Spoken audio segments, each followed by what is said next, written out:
You've heard it all your life, and not just from your mother, although you probably did hear it from your mother. You have such a great voice. Did you ever think of doing voiceover?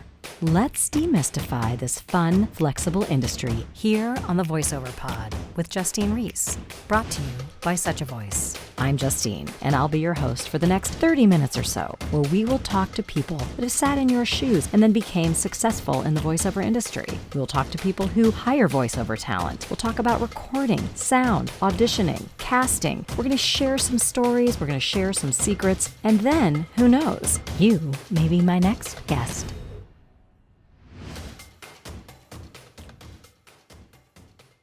And welcome to the Voiceover Pod. We have a super exciting and very unusual guest today, Nikki Lanier.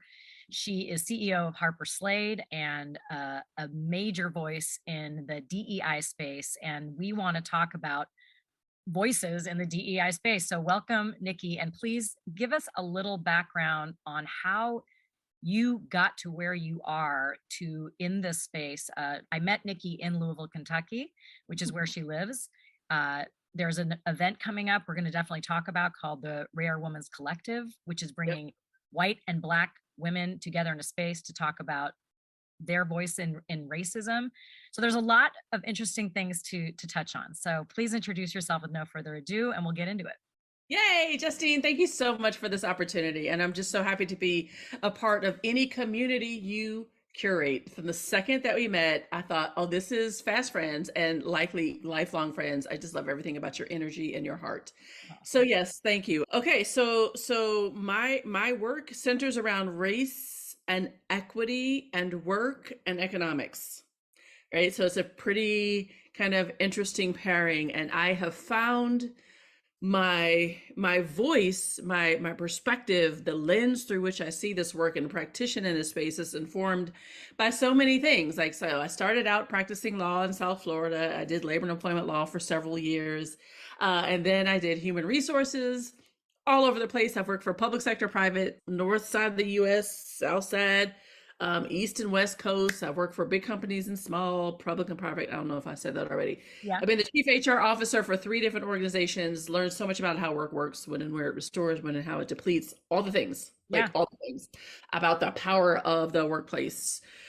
And then I worked for the Federal Reserve for 7 years and really started to delve into the macroeconomic implications of the cost of hate, the cost of exclusion, the cost of marginalization at the macroeconomic level. And so, like, thinking about all of that and bridging all of that, I really wanted to offer inside of the DEI ecosystem a different angle for this perspective, blending employment law experience, HR experience, macroeconomic anchoring, and of course my lived experience. Mm-hmm.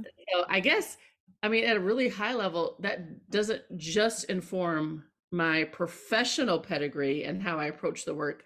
It actually informs my voice, my lens, my perspectives on how I do this work. Yeah. And have you seen or felt or noticed a change, if we do get back to like hired voices in the corporate space, that there has been, something that's kind of hard to talk about, at least for me. And I think what I love about you opening up the space to have difficult conversations where we don't know what to say sometimes. We don't know if it's okay to say, we're looking for a Black voice. And right. What is a Black voice? Mm-hmm. And I started thinking about this because in the same way that, I'm Jewish and people talk about Jewish voices, well, that's not a thing, but it is a thing to people. And that's usually like more of a New York sound, right? So what does it mean, do you think, when we talk about a Black voice? Yeah, and I'll only speak, here's my caveat, I will only speak from Nikki's perspective. I dare not purport to speak on behalf of all Black people or Black women and the uniqueness of our voice, but there is a cadence, there is an intonation, mm-hmm. there is a sense of inflection and expression mm-hmm. that is born, I think, out of kind of some of the cultural dynamics that are true of how African-American Black people have navigated spaces and places, at least in the US. And I'm always really curious, Justine, this is like a whole nother conversation on how much of that is informed almost in utero, like from the ancestral realities that many of us don't have much by way of exposure to, but just like our cadence and our pentameter and our rhythms and the way that we speak and how expressive we are and all of that. And there's a different kind of depth, I think, to the Black voice. When you hear Black people talk, you can tell Mm-hmm. when, for the most part, you can tell when Black folks are talking, especially if it was Black folks talking to Black folks.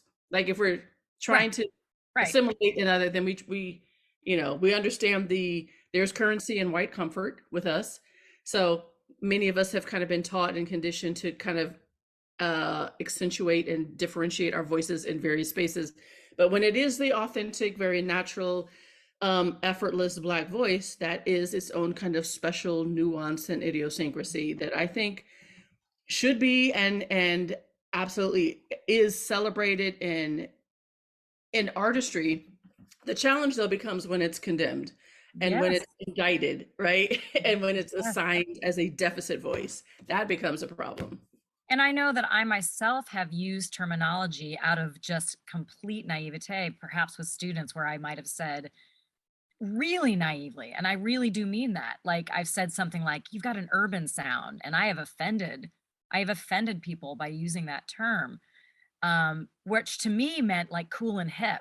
And it meant something else to it's what I find interesting about voiceover in general is that we are taking words and bringing emotional tone to them, usually written by somebody else. So we have nothing else to bring to it but our own experience. And I always say to people in voiceover, what's going to book jobs, what's going to get you work is your authentic voice. Then you can layer in all the fun character stuff and you can get into character stuff. But at the end of the day, in messaging, that is what we are looking for. So when we get into this space of diversity in voices, what is something do you think that we can sort of like latch onto that feels okay, that feels right in the industry? Yeah. The challenge is we have so much trauma that's informed. It is now informing how we are discerning interpretation of anything related to multiculturalism or cultures, races, whatever. So while on one hand, and I'm saying this, Justine, I mean, I don't dare compare myself to you because you are a consummate and amazing professional in voice. I've seen your work and it is phenomenal. I took a single voiceover class because somebody told me I had a nice voice. I thought it was cool. Anyway, I took the voiceover class. Cool. It was, I mean, I loved it. I didn't kill it, but so I took this voiceover class and I had to I remember my instructor was like, okay, I need you to sound more like a Jewish mother. I need you to sound more like an African living in Paris who's trying to navigate how to get on the train. I need you to so there are realities to dialect. Totally. There's realities to and the challenge for us all though is to acknowledge the beauty and the importance and the cultural connections that come with acknowledging the differences in dialect without also assigning deficit. And the marginalization and the diminishment of value. You don't sound acceptable. You don't sound educated. You don't sound as though you're someone who is well read or well spoken, when really the reality is I just don't sound like a white male heterosexual able body whatever, right? I don't sound like the standard bearer, so therefore it's wrong. That's what I think we have. That's our unique challenge, I think, in the world, especially in the United States. And so it's not so much that we have to fight against I wish that we could live in a world where you can say, Nikki, you sound like such a wonderful, beautiful Black woman the way you speak, without me having to feel like, am I supposed to take offense to that? What you mean by that? Is that an insult? Right. Is that a whole thing? But racism and all the isms have taught us that there's a possibility that the intention behind that is shrouded in some sort of indictment that now I have to figure out, okay, what does Justine mean? Let me figure out okay, I know Justine bigger than that. She's doing it, right? So it becomes this whole other thing that we have to manage. Racism taught us that as it relates to Black voices specifically. Right. I think that's fascinating. I found this article and I kind of had shot it to you the last second about from a place called Market Messages, who employs voice talents. And great. I actually contacted the guy immediately and I said, I want to get you on the podcast because they do a lot of corporate IVR work. And they were saying, that voiceover industry is asking itself these same tough questions that are happening in other areas of our corporate life, and that voices voices carry, and that they wanted to build up their rosters with, with more diversity. And please speak a little bit about your work and what brought you to, and you have a fascinating history from your parenthood and your ancestry yourself.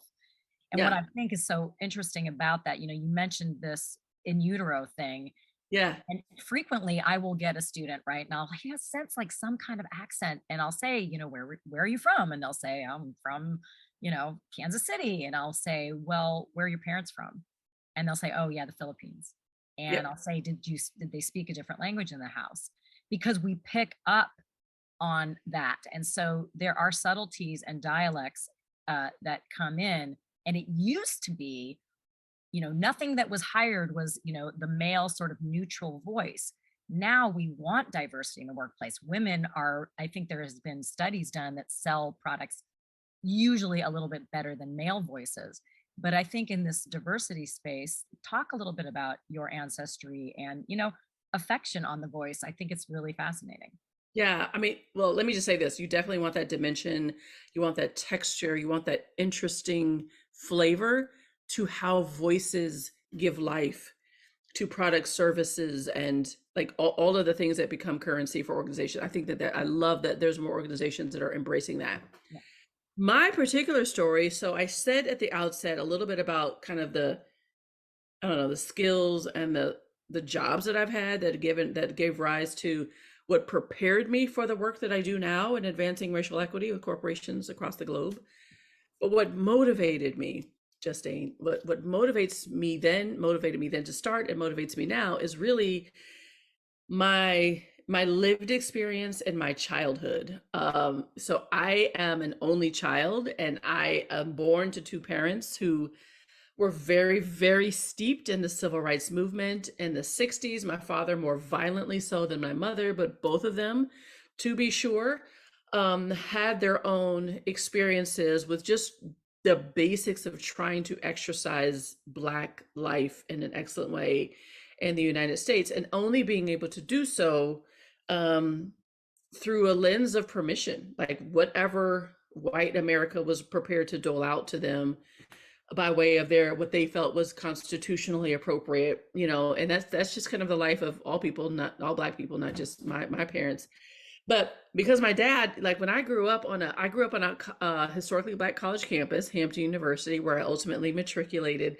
My parents taught at Hampton University, so I'm from Hampton, and I grew up around an incredibly beautiful, academically potent, extraordinarily um, uh, prolific, all these P's, I love the academic. piece. The P's are great. Like all these academics, Justine, that just sit around. My parents growing up, they just sat around and pontificated all the time about the plight of Black America. Like, Well, I mean, I don't want to interrupt, but I'm curious if that environment gave you like yeah. a bubble effect that you're like, everyone's living this life, everyone's talking about this stuff, Well, or I did. not so much. No, it didn't give me a bubble, but it gave me I mean, I was very clear that this was unique. I wasn't clear how unique, but I Mhm. was clear that it was unique because the way that my parents talked about the desire to feel the warmth of the Constitution and the elusive promise of the American dream, and the fact that Black people always had to fight for the right to exercise our rights without exception. I mean, like that is without exception even today. So I knew that there was some uniqueness that's just specific to the way that Black people have to move.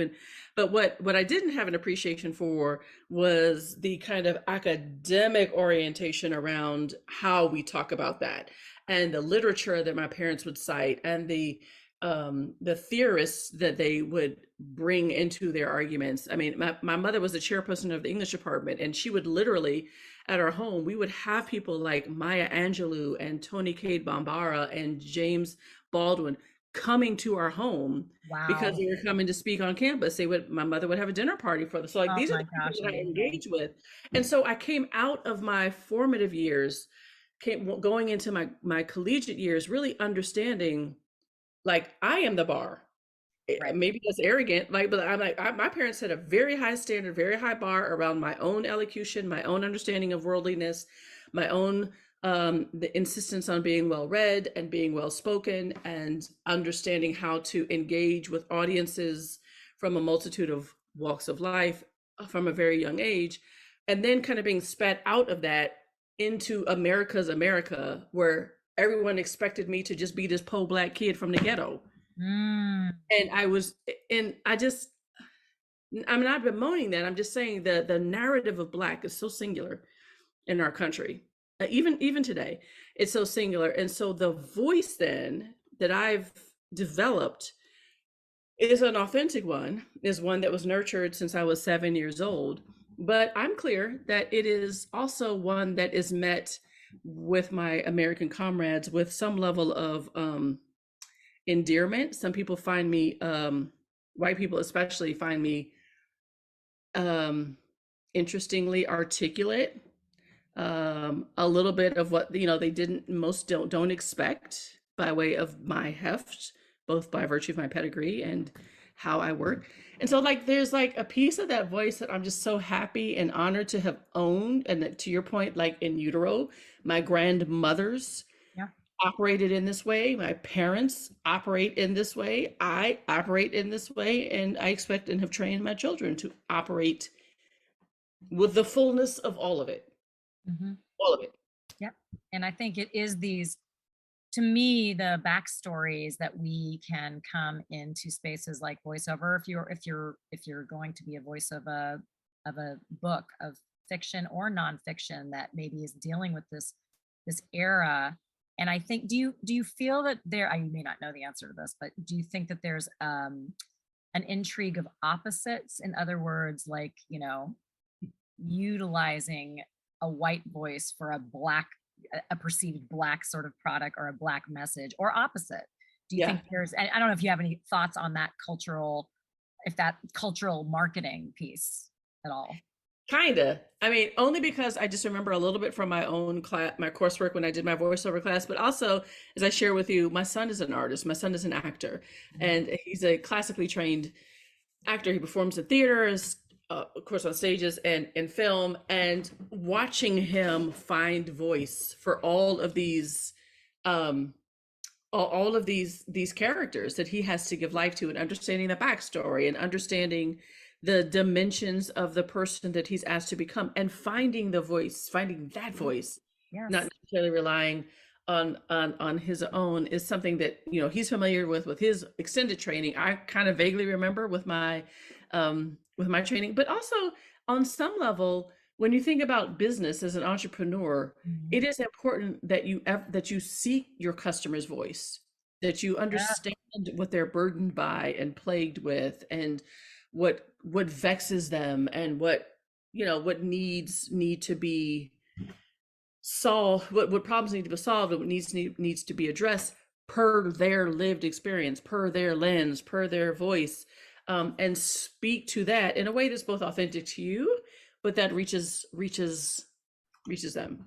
I mean, I think that is the reason people tune into commercials if you're driving or something, because you feel somehow Yeah. like, oh, that person's talking to me. Yeah. Which is something I always want to, for people who want to get into voiceover that still have this idea that it's about imitating or doing cool voices or crazy accents. That stuff can all come as long as you, number one, get in touch with the authentic voice, which, in my opinion, helps us be better communicators, better speakers, better presenters, have better conversations. Who do you think?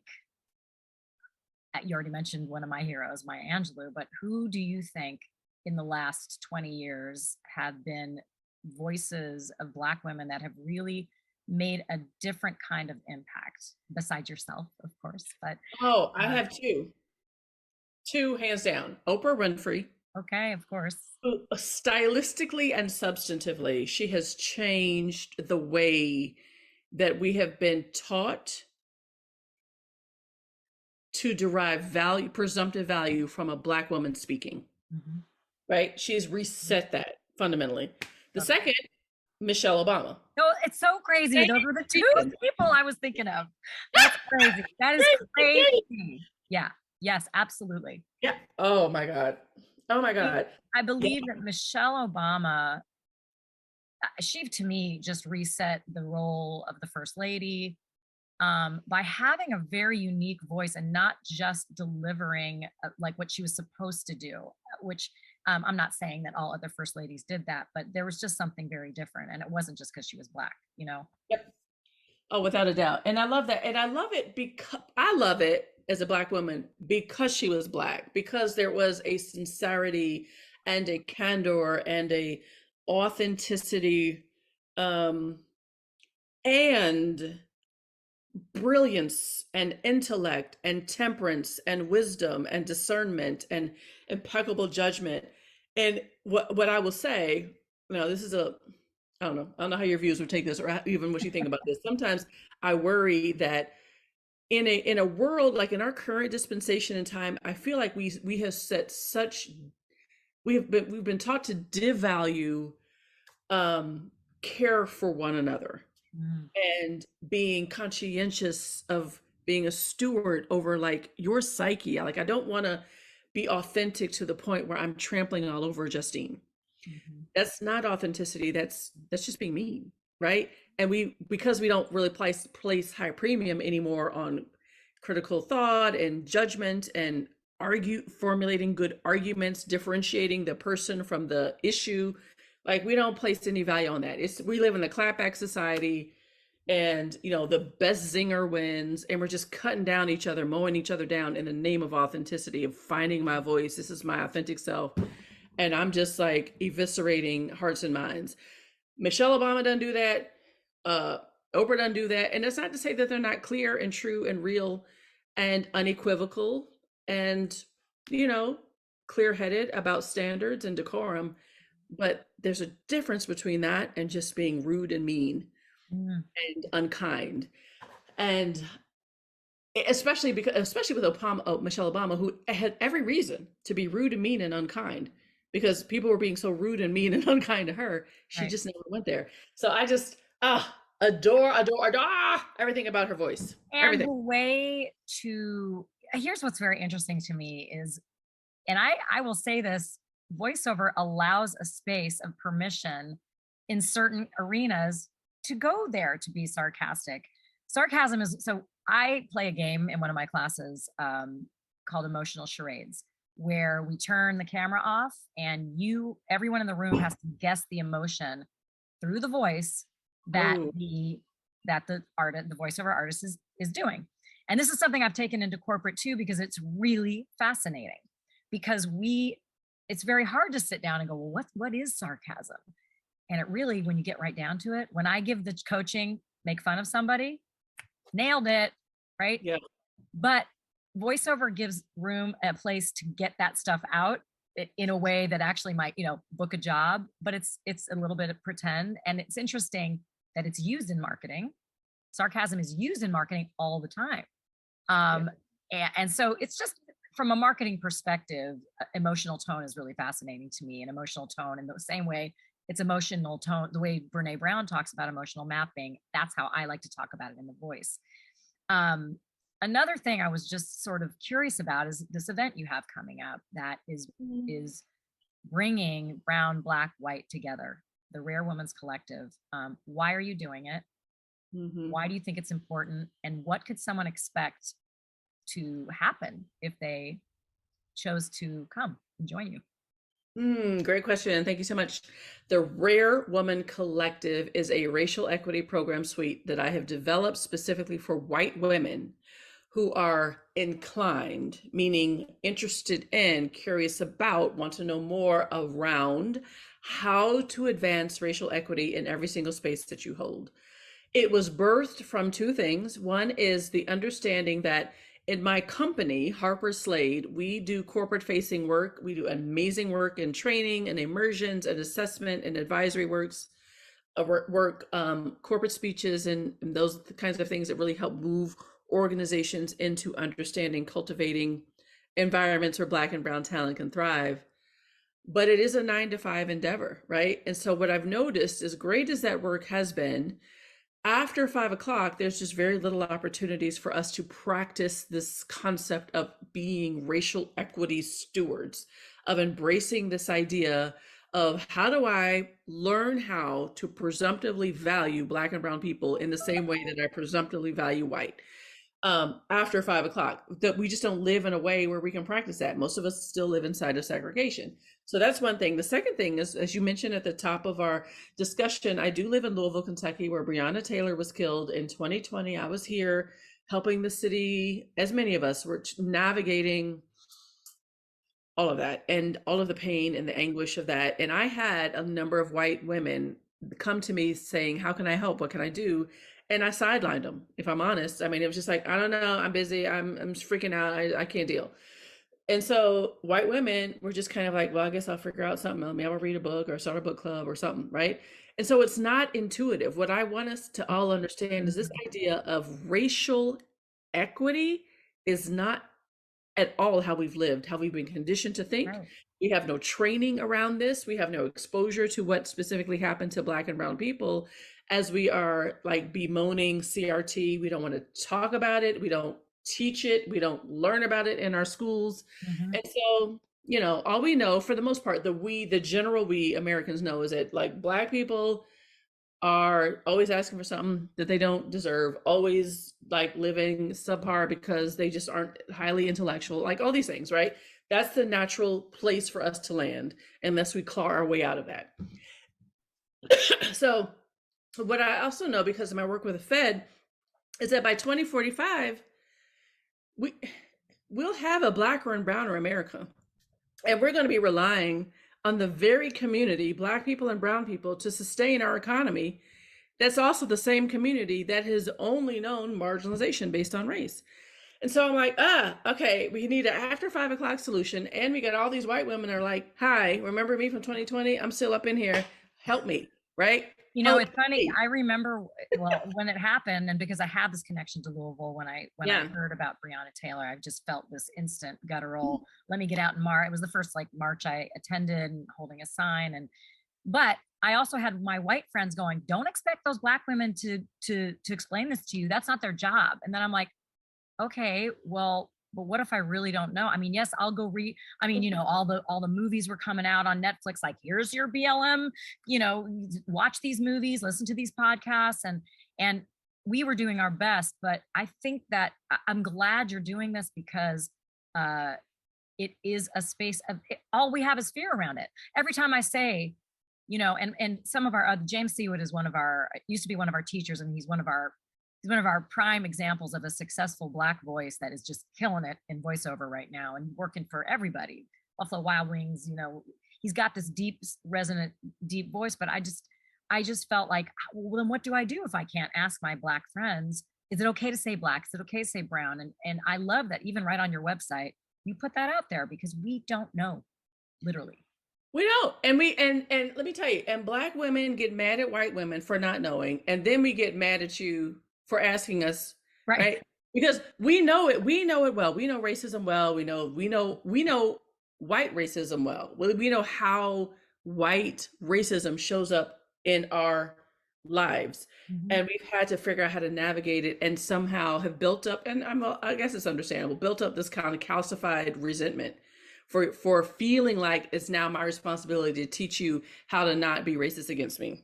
Yeah. However, I don't see it that way at all. I see it because we have this urgency around amplifying our economic well-being, because we absolutely do need this social justice, because I see the absence of racial equity by 2045 as a national security threat. I think our best bet is white women, to be frank, teaching white women how to become racial equity operatives. Why? Because you've got the one thing that I will never have, and that is proximity to white men, who on the topic of racial equity must be moved. I can't, even with all my pedigree, all my experience, all my speaking engagements, whatever, I just can't reach your family, your spouse, your children, your loved ones in a way that you can. So I want to teach you how to do it. And that's what the RAARE Woman Collective is about. So it's a movement. It is a live event that launches November 2nd through 4th here in Louisville, Kentucky. Mm-hmm. And it's a set of coaching experiences and retreats and practice sessions, and a community of white women who are coming from all over the country saying, I want to do this work with Nikki and her team. Teach me and deploy me. Yeah.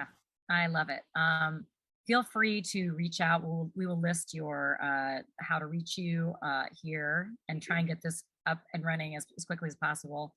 And tell us, where is the best way to reach out to you? I know RAARE Women's Collective has its own website. And if you're not in the area, there's not going to be a hybrid for this event, but there Right. may be other things that people could Yep. reach out to you for some sort of a virtual experience potentially. Yep. Yes. Oh, yeah. So we'll have a post rare kind of virtual set of experience, several experiences to come. So just, I would encourage people. My entire marketing department is social media. So if reach out to me on LinkedIn, on Facebook, especially TikTok. Okay. TikTok is like where I have most of my followers. Oddly enough. So interesting. Okay. We're just trying to Who who expand knew? into that Yeah, TikTok, I know. TikTok TikTok space. is, yeah. I didn't think it was going to work. It's been quite a blessing. So anyway, so we have like communities that are formulating in each of these kind of pockets of social media, and we'll continue to pump out information on how to stay involved with the RAARE Woman Collective as a white woman, how to advance racial equity, how we can help you advance racial equity corporately. We also have coaching programs for Black women who are trying to navigate corporate spaces and needing for more support, and coaching, ripening, and respite as they're moving through those spaces that are often unfamiliar, just didn't contemplate the way that we show up. So there are a lot of ways for us to think about cracking this ever elusive racial equity nut. And so we want to make sure that we are a part of helping to advance and support whomever might be inclined. Fantastic. And I just want to say to listeners as well, as a voiceover artist and someone who trains voiceover artists and somebody who really knows what's getting cast out in the world, there is so much room for diversity. This is a wonderful at-home side hustle career for those of you who are maybe, one of my biggest gifts or one of my biggest missions is to empower all women, especially later in life, in retirement, empty nesting, wanting to do something creative. This is a door like the wardrobe in Narnia, I like to say, and it will take you so many places. And to be able to cross these boundaries and bridge these gaps, there's much room for work and workforce in Black, brown, and white women. So I here to that, and I'm very excited. I'll be there at the event. I believe I even did a little voiceover for you. You absolutely did. Thank God. Yeah, you will be the opening voice that everyone hears as There they you are. go. There you go. I'm very Thank excited you about for that. Yeah. I can't wait. I can't wait. So if you want more information about voiceover, you guys know how to reach me, Justine at suchavoice. Nikki, what's a quick shot? LinkedIn. I know you're on all the socials. What's the best way to get to you? Yeah, probably TikTok or admin@nikkilanier.com. That's my email straight to me. We get to whatever company or track you want to be focused on, we can get there using that email. Awesome. Well, thank you very much for talking today about diverse voices in this industry and in this world. It's been an absolute pleasure. My pleasure. My pleasure. My pleasure. Thank you. If you want to learn more about what it takes to become a working voiceover actor, come to an intro class or schedule a voice evaluation with Justine. You can contact her at justinereiss@suchavoice.com. That's JUSTINEREISS@suchavoice.com. Or check out our website at suchavoice.com. If you like the podcast, subscribe to this channel or leave a review. Thanks so much for listening, and we'll see you next time.